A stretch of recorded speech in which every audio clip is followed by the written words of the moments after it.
সবচেয়ে বড় চ্যালেঞ্জ সেটা হচ্ছে আল্লাহকে পাওয়া। কি করা? যে আল্লাহর কাছ থেকে আমরা এসেছি সেই আল্লাহকে দুনিয়াতে এবং আখিরাতে পাওয়া, এটাই চ্যালেঞ্জ। আল্লাহকে যে ব্যক্তি পেয়েছে সে দুনিয়ার সব পেয়ে গেছে। আল্লাহকে যে পায় নাই সে আসলে কিছুই পায় না, ইহকাল পরকালের কিছুই পায় না। এখন আমরা আল্লাহকে পাবো কিভাবে? এটা বড় প্রশ্ন না? যে আল্লাহর কাছ থেকে, যে জান্নাত থেকে আমরা পৃথিবীতে চলে আসলাম, সেই জান্নাতে যেতে হলে তো আমাকে আল্লাহকে পেতে হবে। আল্লাহকে পেতে হলে আমার কি কি করণীয়? খুব শর্ট করে আমি কয়েকটা পয়েন্টস আপনাদেরকে শেয়ার করছি। 1 নাম্বার, আল্লাহকে পেতে হলে অবশ্যই তার নবী মুহাম্মদ সাল্লাল্লাহু আলাইহি ওয়াসাল্লামকে অনুসরণ করতে হবে। এছাড়া আল্লাহকে পাওয়ার দ্বিতীয় কোনো পথ নাই। আল্লাহকে পেতে হলে অবশ্যই তার নবী মুহাম্মদ সাল্লাল্লাহু আলাইহি ওয়াসাল্লামের আদর্শগুলো জীবনের প্রতিটা ক্ষেত্রে বাস্তবায়ন করতে হবে। চলাফেরা, ওঠা বসা, খাওয়া দাওয়া, ইস্তেঞ্জা করা, মুআমালাত, ব্যবসা বাণিজ্য, অর্থনীতি, সমাজ, রাষ্ট্র, সব ক্ষেত্রে আপনাকে মুহাম্মদ সাল্লাল্লাহু আলাইহি ওয়াসাল্লামের তরিকা, আদর্শটাকে ফলো করতে হবে। তাহলে আপনি আল্লাহকে পাবেন ইনশাআল্লাহ। যে ব্যক্তি আল্লাহকে পেয়েছে সে দুনিয়াও পেয়েছে, আখিরাতও পেয়েছে। যে আল্লাহকে পায় নাই, দুনিয়াও বরবাদ, আখিরাতও বরবাদ। 1 নাম্বার তাহলে কি কাজ? আল্লাহ পাকের সর্বশেষ নবী মুহাম্মদ সাল্লাল্লাহু আলাইহি ওয়াসাল্লামকে অনুসরণ করা, তার আদর্শ মেনে চলা, 1 নাম্বার। 2 নাম্বার হচ্ছে 5 ওয়াক্ত নামাজ। আল্লাহকে পেতে হলে নামাজ লাগবে। নামাজ নাই, আল্লাহ নাই। ওয়াস্তাঈনু বিস-সাবরি ওয়াস-সালাহ, তোমরা সবর এবং সালাতের মধ্য দিয়ে আল্লাহর সাহায্য প্রার্থনা করো। আমরা এই জন্য নামাজে বলি ইয়াকা না'বুদু ওয়া ইয়াকা নাস্তাঈন, আমরা শুধু আপনারই ইবাদত করি এবং আপনার কাছেই সাহায্য প্রার্থনা করি। আল্লাহকে পেতে হলে নামাজের কোনো বিকল্প নাই। যে ব্যক্তি নামাজ পড়ে না, আল্লাহর সাথে তার কোনো সম্পর্ক নেই, নো কানেকশন। আপনি যে কোনো কিছু চাচ্ছেন, সেজদায় পড়ে আল্লাহর সামনে আত্মসমর্পণ করেই চাইতে হবে। ওয়াসজুদ ওয়াক্তারিব, আল্লাহ পাক কি বলেছেন? সেজদা করো, নিকটবর্তী হও। তো ব্যাখ্যা অনেক করা যায়। নামাজ না পড়লে কিন্তু মানুষ কুফরিতে লিপ্ত হয়। যে ব্যক্তি মান তারাকা সালাতান মুতাআম্মিদান ফাকাদ কাফারা, যে ব্যক্তি সালাতকে অস্বীকার করে, ফরজ নামাজকে অস্বীকার করে, সে ব্যক্তি কিন্তু কুফরিতে চলে যায়। ঠিক আছে? তারপরে বাইনা রাজুলি ওয়া বাইনা শিরকি ওয়াল কুফরি তারকুস সালাহ, একজন মুমিন বান্দা এবং অমুসলিমদের মধ্যে পার্থক্যই নামাজ। নামাজের বিষয়ে অনেক কথা আমি আগেও বলেছি, আপনারা শুনেছেন, অন্য আলেমদের কাছেও শুনেছেন। এক বাক্যে নামাজ না পড়লে ইসলামের রশিটা কেটে যাবে। মুআয বিন জাবালকে নবী সাল্লাল্লাহু আলাইহি ওয়াসাল্লাম বলেছেন যে যদি মান তারাকা সালাতান মুতাআম্মিদান, কেউ যদি সালাতকে ইচ্ছা করে ছেড়ে দেয়, ফাকাদ বারিয়াত মিন জিম্মাতিল্লাহ, সে ব্যক্তি আল্লাহর জিম্মেদারি থেকে মুক্ত হয়ে যাবে।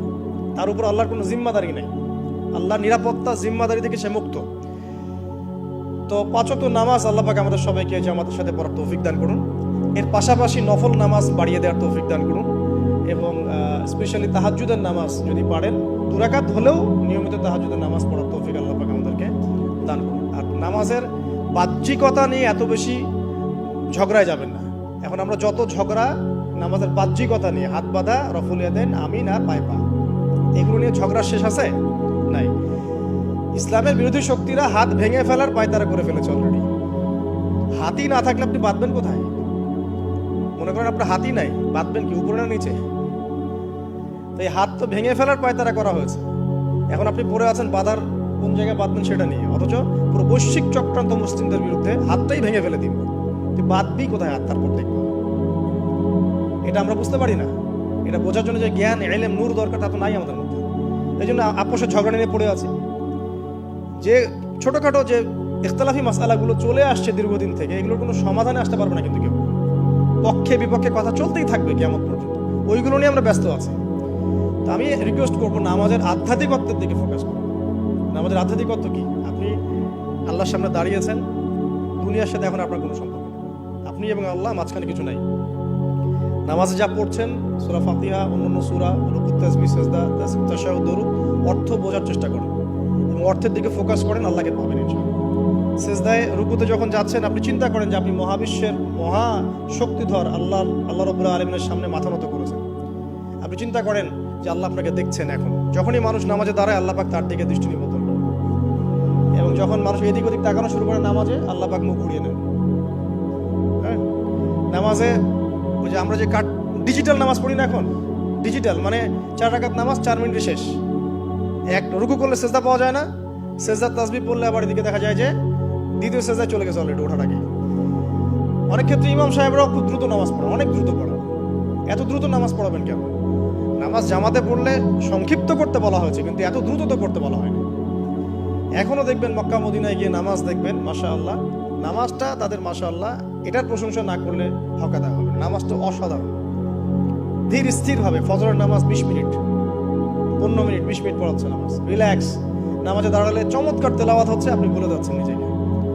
তেলাওয়াত হবে চমৎকার, এবং সবচেয়ে ভালো যিনি তেলাওয়াত করতে পারেন তাকে নামাজে দিতে হবে। রিল্যাক্সে নামাজ পড়বে। ক্ষেত্র বিশেষে আপনি শর্ট করতে পারেন, কিন্তু সব সময় কেন আমরা 4 রাকাত নামাজ 3 মিনিটে শেষ করে দিব? আবার নামাজের পর দোয়াটা হবে লম্বা, অথচ নামাজটাই ছিল দোয়া, নামাজটাই কিন্তু দোয়া। এখন সেজদায় আমরা যদি কান্নাকাটি করতে না শিখি, আল্লাহর সামনে আমি মাথা নত করেছি, এখানে নিজের মনের যত আবেগ, আকুতি, দোয়া, এগুলো আল্লাহর সামনে ঢেলে না দিতে পারি, এই দোয়া কালাম না শিখি, তাহলে তো নামাজের আধ্যাত্মিকতা অর্জন হলো না। সাহাবীরা কেমন করে নামাজ পড়তেন যে নামাজ পড়ার পরেও তাদের গা থেকে তীর বের করা যায়? কিভাবে তারা নামাজ পড়তেন? তাহলে নবী সাল্লাল্লাহু আলাইহি ওয়াসাল্লাম কিভাবে নামাজ পড়তেন যে নামাজ পড়ার ফলে তার পা মোবারক ফুলে যাইত? এক রাকাতে তিনি 4 পারা কোরআন তেলাওয়াত করতে পারলেন কিভাবে?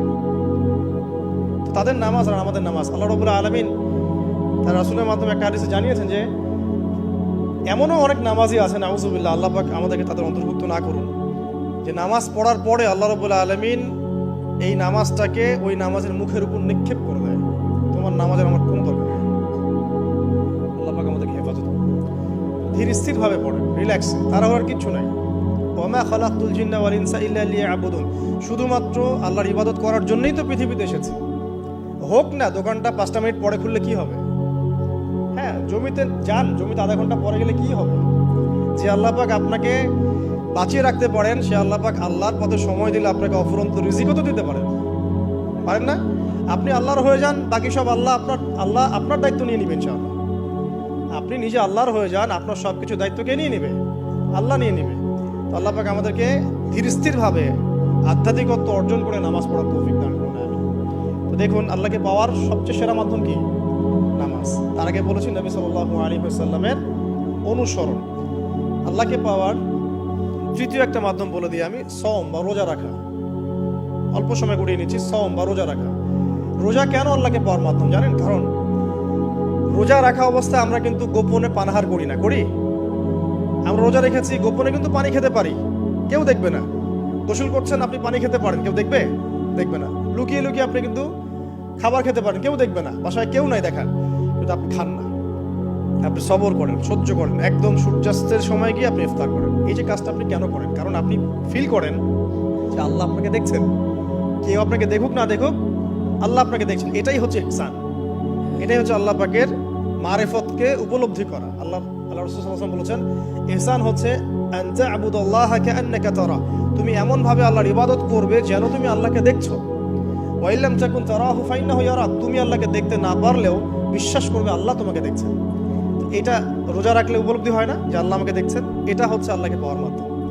এই জন্য রমাজানের রোজা অবশ্যই রাখবো ইনশাআল্লাহ। পাশাপাশি এই যে সোমবার, বৃহস্পতিবার, এই যে মাসের 3 দিন আইয়ামে বীজের সওম আছে, 13, 14, 15, আরাফার সওম, আশুরার সওম বা নফল সওম, এগুলো রাখার অভ্যাস করলে আল্লাহকে পাওয়া যাবে ইনশাআল্লাহ।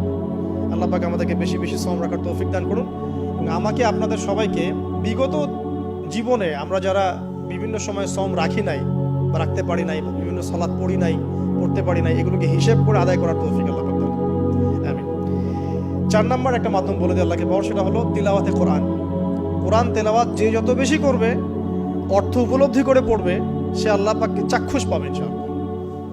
মানে আল্লাহ রাব্বুল আলামিন একটা চিঠি দিয়েছেন, মনে করেন আপনাকে, আপনার একজন কথার কথা এক্সাম্পল দিচ্ছি, যে আপনার কোনো একজন বন্ধু আছে অনেক দূরের কোনো দেশে, তা আপনি তাকে দেখেনও নাই, আপনি তাকে চিনেনও, মানে আপনি তার চেহারা দেখেন নাই, তাকে চিনেন না, তার সাথে যোগাযোগের মাধ্যম হচ্ছে আপনার চিঠি বা মেসেজ, ঠিক আছে? এখন সে আপনাকে কিছু মেসেজ পাঠালো, এই মেসেজের মধ্যে সে কিছু ইনস্ট্রাকশন দিয়েছে যে এইগুলো করতে হবে, এগুলো করতে হবে, বা আপনার প্রতি ভালোবাসার ইজহার করছে। মানে এই মেসেজটা যদি আপনি পড়তে পারেন, তাহলে আপনি আপনার বন্ধুর সাথে একটা কানেকশন তৈরি করলেন না? বুঝতে পারছি না? আচ্ছা, এখন সমস্যা হচ্ছে কি, আমরা ওই মেসেজটা পড়তেই পারি না। আমরা তো কোরআনটা পড়তেই জানি না, তাহলে মেসেজটা পাবো কিভাবে? আর যারা পড়তে জানি সেই ভাষাটা বুঝি না। এখন ওই বন্ধু মনে করেন চিঠি লিখেছে বাংলা ভাষায়, আর আপনি বাংলা পড়তে জানেন না, তাহলে কি পারবেন উপলব্ধি করতে তার মনের ভাব, সেই বন্ধুর আবেগ, ভালোবাসা, প্রেম আপনি কি উপলব্ধি করতে পারবেন? লিখেছে সে উর্দু দিয়ে বা ইংরেজিতে, আপনি ইংরেজি বোঝেন না, ইংরেজি লিখতে পারেন না, তাহলে কি আপনি তার চিঠি বুঝতে পারবেন? এখন আমরা যেহেতু আরবি বুঝি না, এই কারণে কোরআনের মধ্যে কি বলেছেন আল্লাহ রাব্বুল আলামিন আমরা উপলব্ধি করতে পারছি। আমি কি বুঝাতে পারছি? তো কোরআন শুধুমাত্র তিলাওয়াত করা যথেষ্ট নয়। তিলাওয়াত করলে আপনি প্রত্যেক হরফে 10 টাকা পাবেন, কোনো সমস্যা নাই, কিন্তু ওই মেসেজটাকে উপলব্ধি করতে হলে আপনার অর্থটা জানতে হবে। অর্থ জানলে পরে আপনি দেখবেন আল্লাহকে আপনি চাক্ষুষ সামনে পাচ্ছেন ইনশাআল্লাহ। আপনি হতাশ হয়েছেন, হতাশা দূর করার জন্য সূরা আছে কোরআন। বিপদে পড়েছেন, বিপদ দূর করার সূরা আছে কোরআন। আপনার রিজিকের সমস্যা কাটানোর সূরা কোরআনে আছে। হাজতের প্রয়োজন, সূরা ইয়াসিন, হাজতের সূরা চলে আসে। অসুস্থ হয়েছেন, শেফার সূরা কোরআনে আছে। বা কাউকে জিন টোনা করা হয়েছে, বানটোনা করা হয়েছে, ওর শেফাও কোরআনে আছে। এমন কোনো বিষয় নাই যেটা আল্লাহ রাব্বুল আলামিন কোরআনের মধ্যে নাজিল করেন নাই। ব্যবসা করতে চান, কোরআন কথা বলবে, ঠিক আছে? আপনি সামাজিক বিষয়ে ডিল করতে চান, সূরা হুজুরাত কথা বলবে। আপনি ইতিহাস ভালোবাসেন, কোরআনে ইতিহাস দিয়ে ভর্তি করা আছে। আপনি কাব্য ভালোবাসেন, কবিতা পড়তে ভালোবাসেন, কোরআনের মধ্যে কবিতা দিয়েও ভর্তি আছে। আর রহমান আল্লামাল কোরআন খালাকাল ইনসান, এখানে ছন্দ আছে না? প্রত্যেকটা ছন্দ, ওয়ান নাজমি ইযা হাওয়া মা দাল্লা সাহিবুকুম ওয়া মা গাওয়া ওয়া মা ইয়ানতিকু আনিল হাওয়া, ছন্দ আছে না? আপনি উপন্যাস ভালোবাসেন, কোরআনে অনেক উপন্যাস আছে। যা চান তাই পাবেন। এক কথায় আপনি আল্লাহকে পাবেন কোরআনের মধ্য দিয়ে। কোরআনের সাথে যার সম্পর্ক যত বেশি, আল্লাহর মারিফত সে তত বেশি পাবে ইনশাআল্লাহ আযজা ওয়া জাল। 4টা বলেছি না? 5 নাম্বার হচ্ছে হজ উমরা করা। হজ উমরা আল্লাহ পাক আমাদের সবাইকে বেশি বেশি করার তৌফিক দেয়। হজ এবং উমরা এমন কিছু কাজ আছে যে কাজগুলো সরাসরি আপনার সাথে আল্লাহ পাকে কানেকশন করা। আরাফার মাঠে যাবেন, ওই মাঠে কি কিয়ামত হবে না? আল্লাহকে চিনতে পারবেন এখানেই। তারপরে যে সাই করেন না, সাফা মারওয়া সাই করে, ওখানে গেলে আপনি বুঝতে পারবেন যে কিভাবে ইসমাইল আলাইহিস সালামকে পানি দেওয়ার জন্য তার মা হাজরা এখানে দৌড়াদৌড়ি করেছে। বাইতুল্লাহ দেখবেন, আপনি চিনবেন যে আল্লাহর তাওহীদ কি জিনিস। চোখে দেখার সাথে সাথে আপনার ভিতরে এমন একটা ফিলিংস আসবে যেটা ভাষায় প্রকাশ করা যাবে না। চোখে দেখার সাথে সাথে এমন একটা ফিলিংস আসবে, আপনাকে আমি এটা ভাষায় প্রকাশ করে বোঝাতে পারবো না। আপনি জানবেন ইব্রাহিম আলাইহিস সালাম এবং তার ছেলে ইসমাইল আলাইহিস সালাম বাপ বেটা মিলে রাজমিস্ত্রি কাজ করেছে। এটা আপনি জামজাম কূপ দেখবেন, পানি পান করবেন, আল্লাহকে চিনতে পারবেন যে এই কূপ তো অলৌকিক। এই কূপের মতো কূপ নাই পৃথিবীতে, এর পানি কখনো শেষ হয় না, এবং এই পানি খেয়ে মানুষ বেঁচে থাকতে পারে, খাবারের দরকার হবে না। দীর্ঘদিন পর্যন্ত এই পানি খেয়ে মানুষ বেঁচে থাকতে পারবে, খাবারের প্রয়োজন হয় না। তো এই পানির মধ্যে এমন কিছু উপাদান আছে যেটা মানুষের শরীরের রোগগুলোকে শেফা দিয়ে দিবে ইনশাআল্লাহ তাআলা আল্লাহর হুকুমে। তো প্রত্যেকটা কাজে রাসূল সাল্লাল্লাহু আলাইহি ওয়াসাল্লাম শহরে গেছেন মদিনায়, ওই মদিনার বাতাসটা আপনাকে বলে দিবে এটা একটা অন্যরকম শহর, ঠিক আছে? রাসূল সাল্লাল্লাহু আলাইহি ওয়াসাল্লামের রওজায় যাবেন, সামনে দাঁড়াবেন, আপনি আল্লাহকে চিনতে পারবেন। আপনি আর পৃথিবীতে থাকবেন না, অন্য জগতে চলে যাবেন। ওই যে বাকিউল গারকাত আছে, সাহাবীদের কবরস্থান জান্নাতুল বাকি, ওখানে ঢুকবেন, আপনার কাছে মনে হবে যে পৃথিবীটা আসলে কিছুই না। পৃথিবীর সবচেয়ে সেরা মানুষগুলো এই মাটির নিচে শুয়ে আছে। ওখানে আপনাকে খুবই তুচ্ছ মনে হবে তাদের সামনে। এই যে মানে বিভিন্ন জায়গায় গিয়ে আল্লাহকে চিনতে পাওয়া, এটা সবচেয়ে ভালো হয় হজ এবং উমরাতে গিয়ে। আল্লাহ পাক আমাদেরকে তৌফিক এনায়েত করুন, আমিন। এটা একটা আল্লাহকে পাওয়ার নিদর্শন। যাদের হজ ফরজ হয়ে গেছে অবশ্যই হজ করে ফেলবেন, আর যাদের সামর্থ্য আছে তারা বেশি বেশি উমরা করবেন। নবী সাল্লাল্লাহু আলাইহি ওয়াসাল্লাম বলেছেন, এক হজ পরের হজের মধ্যে যত গুনাহ মাফ করিয়ে দেয়, এক উমরা পরের উমরার মধ্যে যত গুনাহ সেগুলোকে মাফ করিয়ে দেয়। আল্লাহ পাক আমাদেরকে এই আমলগুলো করার তৌফিক এনায়েত করুন। 6 নাম্বার বলছি জিকির। আল্লাহ পাকের জিকির বাড়াতে হবে। যে আল্লাহ পাকের জিকির যত বেশি করবে, সে আল্লাহ পাকের মারিফত তত বেশি উপলব্ধি করবে, আল্লাহকে পাবে ইনশাআল্লাহ। আর এই জিকির করার জন্য ওযুও শর্ত নয়, জানেন? আল্লাহর জিকির করার জন্য কিন্তু ওযু শর্ত নয়। আপনি মনে মনে চলতে ফিরতে অলওয়েজ সুবহানাল্লাহ, আলহামদুলিল্লাহ, আল্লাহু আকবার, লা ইলাহা ইল্লাল্লাহ, আস্তাগফিরুল্লাহ পড়তে থাকতে পারেন। কষ্টের কিছু আছে?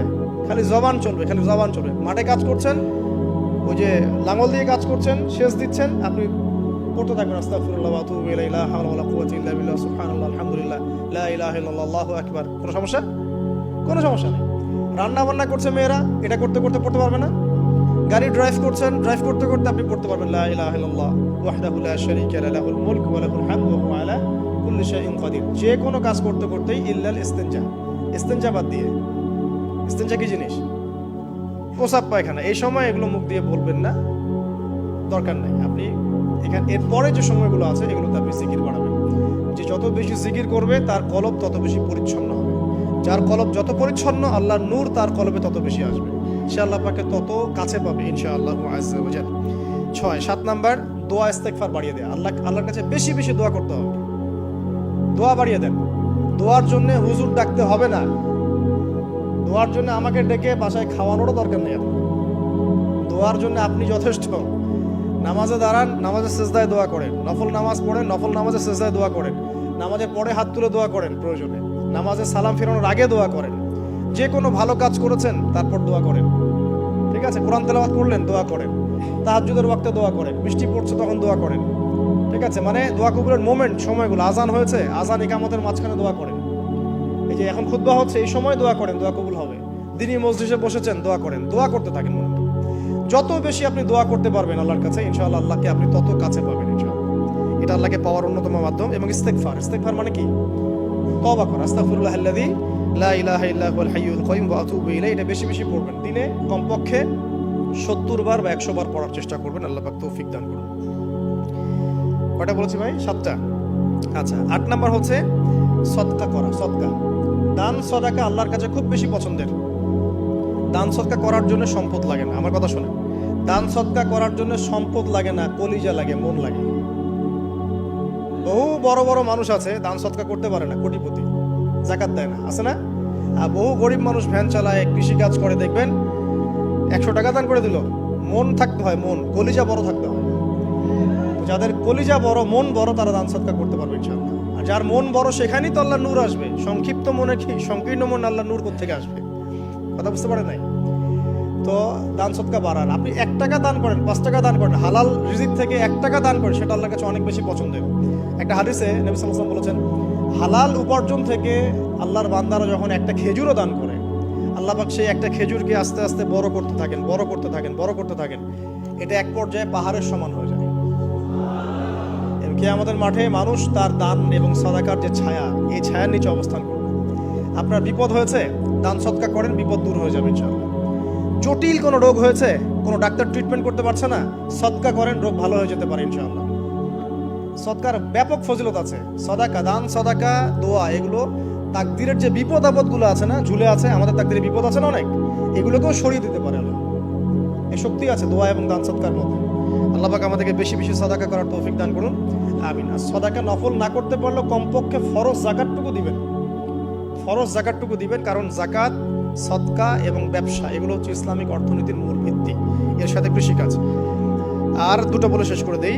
9 নম্বর হচ্ছে আমর বিল মারুফ এবং নাহি আনিল মুনকারের কাজ করা, মানে সৎ কাজের আদেশ করা, মানুষকে অসৎ কাজে নিষেধ করা। এই কাজটা যে যত বেশি করবে সে তত বড় ব্যবসায়ী।